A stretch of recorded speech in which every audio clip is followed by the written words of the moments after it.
Your spiritual family is your real family. Hi everyone, it's Maria Maumela. Thank you for joining me.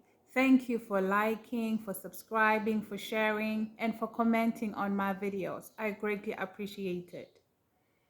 So yes, your real family is your spiritual family. Okay, we are going to start with the reading of the word, and then I'll be sharing a few true stories, okay? We are reading the book of Matthew, and I'm reading the NIV translation. Matthew chapter 12, verse 46 to 50, titled Jesus' Mother and Brothers. While Jesus was still talking to the crowd, his mother and brothers stood outside, wanting to speak to him. Someone told him, "Your mother and brothers are standing outside, wanting to speak to you." He replied to him, "Who is my mother, and who are my brothers?" Pointing to his disciples, he said, "Here are my mother and my brothers, for whoever does the will of my Father in heaven is my brother and sister and mother." This also reminds me of the scripture that says we should not love anyone or anything above God. We should not love our parents more than we love the Lord, our children, our career, ministry, nothing. There should be nothing that we love above the Lord, okay? So as the Lord is preparing many to enter into ministry, this is also a time of healing, okay? Um, Especially because with regards to family, that's where I guess I could say it hurt the most. It hurts the most. But there's nothing that God cannot heal. Okay. The first story, this is a true story, okay? This young lady, she grew up in a home with just her and her mom. Okay, they lived in this huge house, just the two of them. And every time the mother would remind her that everything that you see here, everything that I own, when I leave this earth, is coming to you. So there was always that clear understanding. Okay. And then this young lady grew, and it was time for her to get married. Okay. And when she had found someone, as you know, I'm in South Africa. Okay. So we do lobola or dowry or bride price, okay? So the man she was dating was ready to now come home and bring the cows or to pay the dowry. Okay, so now she sat down with her mom and let her know that, look, I found someone that I love and I would love to start a family, just spend my life with this man. And the mom was surprised and in shock. She was like, I don't understand. Why would you want to leave this house? I said, everything is yours. So why would you want to leave? And she said, so you're planning to get married and then to leave me alone in this huge house. And what about everything I promised you? And she said, so if you're leaving everything here and you're going to be at your husband's house, who's going to be taking care of things here at home? And should I pass on? Who's going to be making sure that everything is okay? So this took her by surprise, like, but this is just a house. You can always get someone to just stay in the house and watch over the house. So she didn't understand this, okay? In um, her shock was not enough to bring her to call the man and cancel their coming. Okay, everything was still in motion. So the day came. In the morning, these people arrived, and as they came into the house, the mother was already somehow, because she thought to herself that this girl didn't listen to me. So the men came, the family came, and they began introducing themselves and let her know why they came.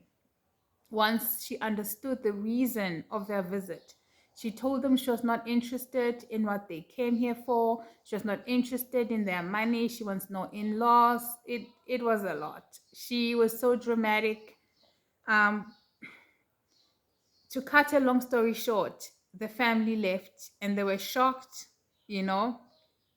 The couple was hurt, but the young love, so strong and determined. They decided to set up another date for the following month. So they came, they were hopeful, and the mom was surprised to see them again. And this time she was even more rude and more aggressive. So they left. And so the couple sat down and tried to figure out a solution, like what was going to be done. It was then that the lady decided that she was just going to wake up one day, pack her bags, and be like someone who's going somewhere to visit when she's actually going to be staying with this man. You know, she told the man, I see your heart, and I know you want to honor my parents and my family by doing the right thing. But since they refuse to accept you, we'll just have to do it our own way. We'll just marry ourselves without the blessing of my parents. And the guy was like, I don't know how my family will feel, but if that's what you want, it is what it is. So, what do you know? She ended up marrying herself off to this guy, and they have two children together. So, do you see, like, we need to understand that we can never fully understand the heart of a person or how a person's mind works. As a people, we're coming from different families, we get saved, and not everyone in the family gets saved, or not everyone in the household gets saved. Okay. So she found herself in that kind of a dilemma. And you can also be a Christian and find yourself in that situation. Okay. Another scenario, it's about this. It's a pastor. She's a pastor's wife now. She shared a story of how she grew up. There were three sisters in all, and for whatever reason, the mom always favored the two other sisters. So when it came time for her to get married, she didn't tell because she was treated very badly. She didn't even tell the parents that the there were people coming to ask for her hand in marriage. So one day they just came in the morning and they were just surprised, to be met up by these guests. And these guests let them know their reason for coming. They let them know, look, we are here because our son has seen a flower in this place, and we are here to ask for your daughter's hand in marriage. Now, she was happy to hear that these people had come, to come and negotiate the lobola. So she was happy, she was excited.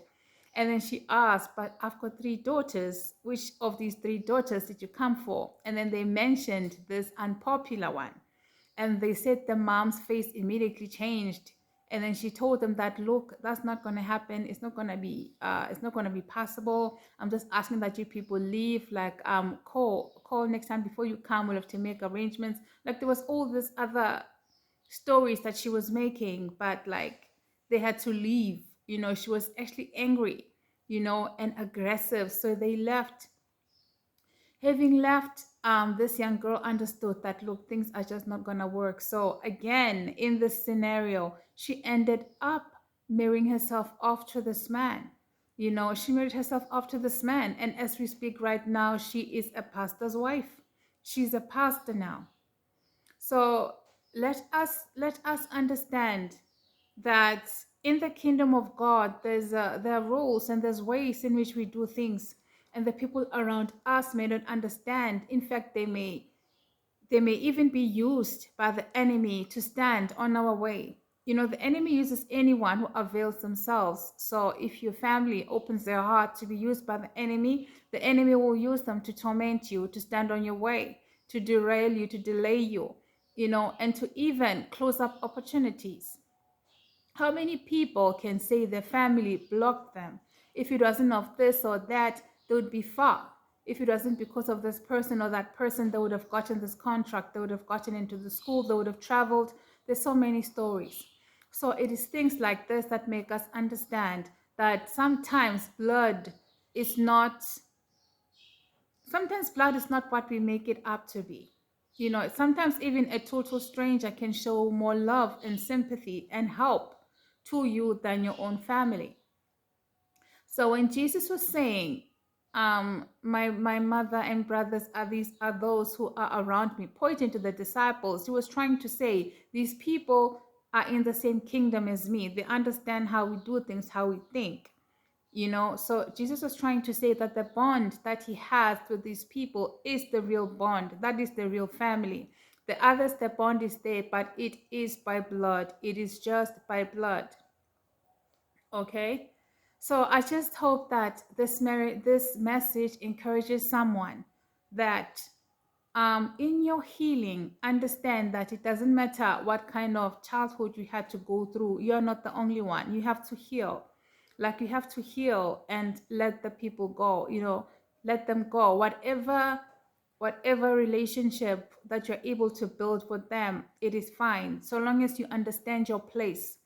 I think also the first step to healing is understanding your place, understanding that you are not the most loved child, understanding that you are not the favorite child. That's the first part to healing, understanding the position you have and not trying to fight to change that. Okay. If you try to use money to buy people, they'll be happy, but you know, there will be situations that will bring out the truth, that will reveal what's in their heart. So you just have to accept, okay? And the last story I want to share is about this young girl from a very poor village. A very poor village. She was so impoverished. So she got this man. She got married to a man from another country, from a western country even. So she left to go and get married there. Okay. So even with regards to, first of all, the family couldn't attend because of financial reasons. Okay. And there could have been another plan in which the wedding could have been also done in the village, but she decided that that's not what she wanted. And at first people didn't understand this decision that she was making. And then on her wedding day, she got a video call from her friends. Her friends all gathered to wish her a happy wedding day. They wanted to see her, to wish her luck. And that was the only call she had, not from the parents, not from the siblings, nothing. And after the wedding and everything, it was then that people were asking, like, so did your family come? She's like, no, they couldn't come. And they said, so couldn't there be like a ticket or something arranged for at least one or two of them to come? She said it was just gonna make things difficult for her. She explained how she had been a breadwinner in her home, and her leaving, it leaves that gap, and that sort of made some of the family members feel that she was selfish for stopping to support them. You see, there are family members who look at you and they feel you should spend your whole life supporting them. There are a lot of male children who bear this burden on their shoulders, that they feel they're supposed to take care of a family, even though they do not even have the strength or the resources to do that. Okay. I don't even want to go deep into that. So it's a thing that's both for the male and the female child, and usually for the male child, but in today's society, it's actually across all genders, both genders. Okay. So with this young girl, this young lady, she was explaining that she can't even send them the pictures of the wedding. Like like whatever she even wants to post on social media, she has to be careful because she does not want to appear like she's comfortable, like she's well fed, because she knows that the people she left behind are in poverty. And I thought how sad it is that children who come, or young women who come from poor families, when they get married, somehow the family feel indebted that whatever that the daughter eats, they should also eat. However comfortable she is, they should also feel comfortable. There is somehow that um what can I call it? This unexpected, unrealistic expectation that somehow their lives should be elevated. And whatever help that they get, whatever help that they receive is never enough. To the point where you feel like, is it help they want, or is it that they want to stand on the shoes of the daughter? And in a family which was once close knit, now there's gaps. But it's things like this that also reveal that the family was never close knit, and it makes you even question the kind of relationship that they had with these young women, that they should come across such hardships and unnecessary arguments and bumping of heads. you know. So it does happen. It's something that is actually very common, and it's actually very sad that when a young woman now gets married, the family all of a sudden expects somehow to be elevated. You know, I do not know whether they're expecting that. I don't know, should the young woman be taking money and bringing them to them even when she can't, or whatever help that they get is just never enough. It's just never enough. And that person somehow gets disqualified or somehow gets sidelined, you know. It's sad. And for some of you, that day when you graduated was that day when the family cut you off, when the family sidelined you. Like, how dare you? How dare you? How dare you be the first one to graduate? Or how dare you also join the list of the graduates in the family? Like, you want to live better than them. How dare you? And that was the time when the friendship broke. You were very close with your siblings until you got that degree. That was the end. That was the end. They can see that bright future for you. They want it for themselves. And because they can't have it, or they don't see a way of them having it, they rather beat on you, gang up on you, sideline you, you know? And then for some of you, that day when you get married, it was the day when all ties were like cut. That's when you were sidelined. That's when you were cut off, you know? Like, you are going to go off and be living in your own home. There's new dreams, you know. And it's sad that such things is not just among siblings but also among parents, you know. And for some of you, um the day you went and you got yourself that job, it was the time when the ties were cut, the bond was broken, you know, because now the parents are seeing that now you're able to do better for your children, that you're able to do what they couldn't do. And instead of them being happy for you, they're now jealous of you, you know. And another scenario, some of you being a woman, now you're successfully achieving ABC, and the male figures in the family have a problem with that. Like, how disrespectful, how dare you become more successful before them, or how dare you become this successful than them, or how dare you become that successful. How are they supposed to how are they supposed to compete with that? How will they beat that? Like, you're making them look bad in front of the community, in front, like the kind of thinking, like, let us understand the Bible did say in the last days people will be lovers of themselves. People are just caring about themselves and what other people think. You know, that's what's in their minds. So in this time when God is preparing a lot of his children to come into ministry, like, let the children of the Lord heal. Go through the emotions, feel the emotions, and allow yourself to heal. Allow yourself the time and space to heal. You need to you need to allow yourself to feel the emotions. How? If you are not the most favored child, accept that, look, I was a good child, I was obedient, I was this, I was that, but it was never enough. And accept it. Like, you have to go through that in order for you to heal. And that's what's gonna move you forward. It's part of healing, you know. And another way to heal, another important step, is to open your heart to people, open your heart to strangers. In your life, God will allow you to come across people who are loving, people who show kindness, loyalty, and help without expecting anything back. You know, things like this are like they're like a healing balm to your wounds. So whatever that you're going through, whatever that's in the past, like, God wants you to heal. And sometimes not even a matter of that's what used to happen in the past. It's something that's still carrying on, because, you know, there is no shop that sells hearts. When people are selfish, they're selfish. When people are evil, they're evil. When people are suffering from the spirit of jealousy, they're suffering from it. It is a process to heal from that. It is a process to come out of that. So it doesn't help you to try and force yourself into these people's lives.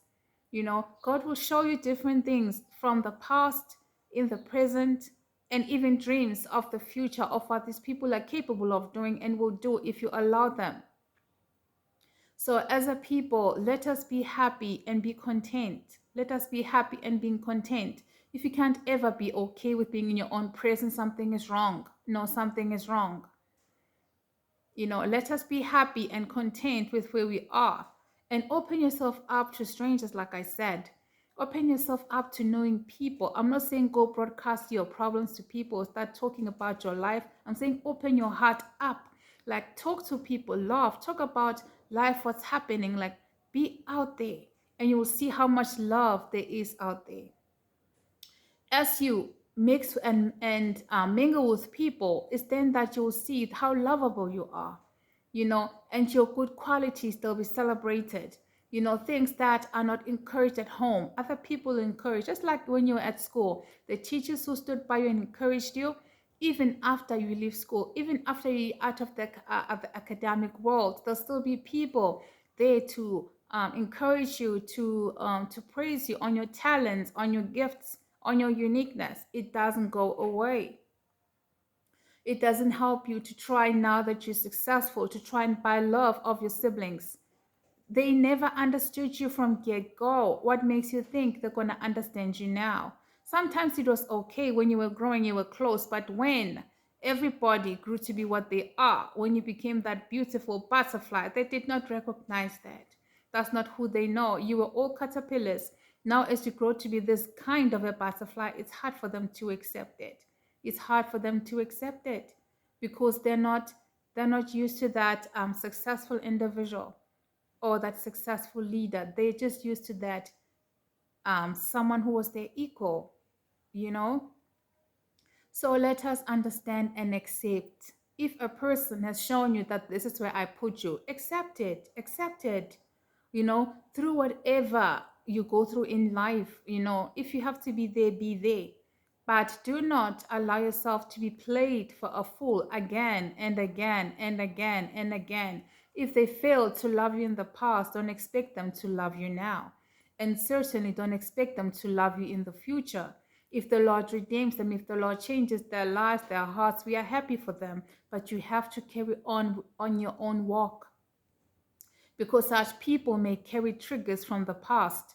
That's why you need to be focused on your own journey and with the people whom God has put around you. Okay? We cannot change the past, and you cannot be spending your time or your life trying to influence people, trying to show them I'm good, I'm kind, I'm loving, I'll sacrifice. You'll sacrifice yourself to the bones. You'll sacrifice your death. You'll sacrifice yourself to the grave. Understand that some people will never love you. They will never accept you. They'll never respect you. They want what you want. They do not respect your boundaries. No, like you laugh with them, and when you're not there, they're out there soiling your name, tainting your name. They gossip about you. They talk about you. So, like, you have to understand, blood or not, they are not your family. They are not your family. Your real family is your spiritual family. Now, I'm not saying now you must completely cut off these people. You can mix with them, but always know in your heart where you stand. And besides, even if you do forget, it's only a matter of time before they do something or say something that makes you remember that you are that sidelined one. You are that sidelined one, And let's grow and heal as a people and be comfortable with who God made you to be. Because in order for you to be who you are and to obtain what God has for you, you had to be unique. You had to go through what you had to go through. It made you strong. They tried to beat you down, but you made it. They tried to crush your spirit, but you still rose up. In fact, you're soaring even higher. They can't understand you. They can't figure you out.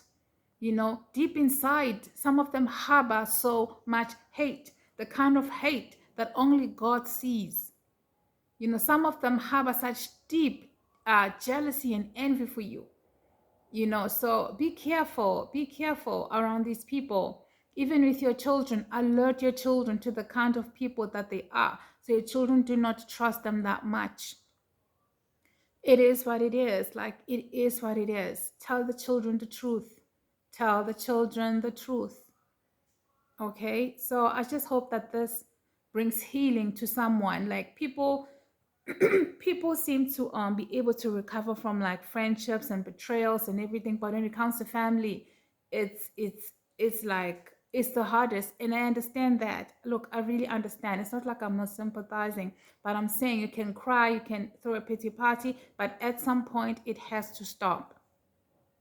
At some point you need to look at yourself in the mirror and understand that you are a human being who's worthy to be loved, who is worthy to be loved without being controlled.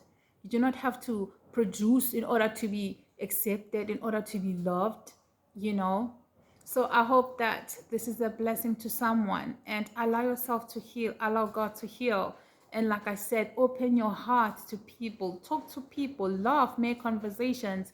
Like, as a person, you're not an island. Even if you are going through a period of isolation, when you are out there, open yourself up, talk to people, laugh, make conversations, you know, smile. You do not know what other people are going through. You know, you can make someone's day a happy day, a bright day. Just make things a bit lighter on them. Okay, I really hope that this this finds the right people, and people whose hearts just needs to be healed. Like, understand, like, you can be as good as you want, but if you're not favored in that area by that person, look, it is what it is. Let them love who they want to love, let them favor who they want to favor, and tomorrow they can shower all the love and hugs and whatever they want to say, so long as you always understand your place and not be played for a fool. Okay, God has you. God has your back.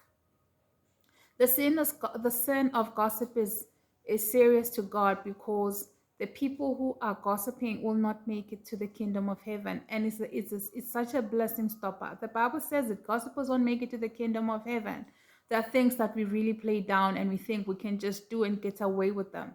It's okay at work to be alone in the office, while people are gossiping. Like, it's okay, you know. As a young person, it's okay to be chilling somewhere alone under a tree, playing with your phone while your friends are in the corner drinking or smoking or being up to no good.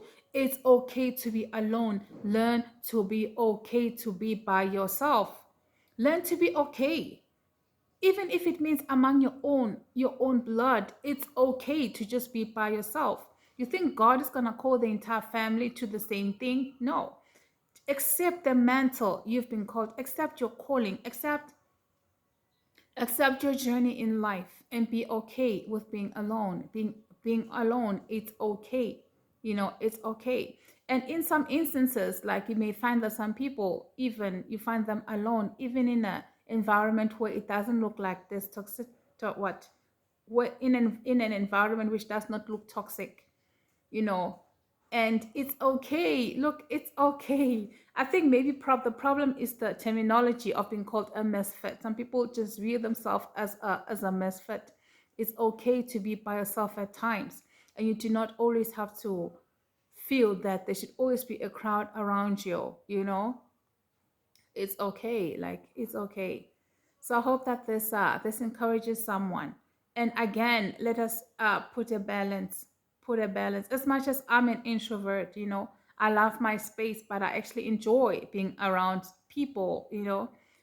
There are people who, when I'm around, like, you know, they if I told them that, like, look, I'm actually an introvert, they might look at me like, I don't know about that.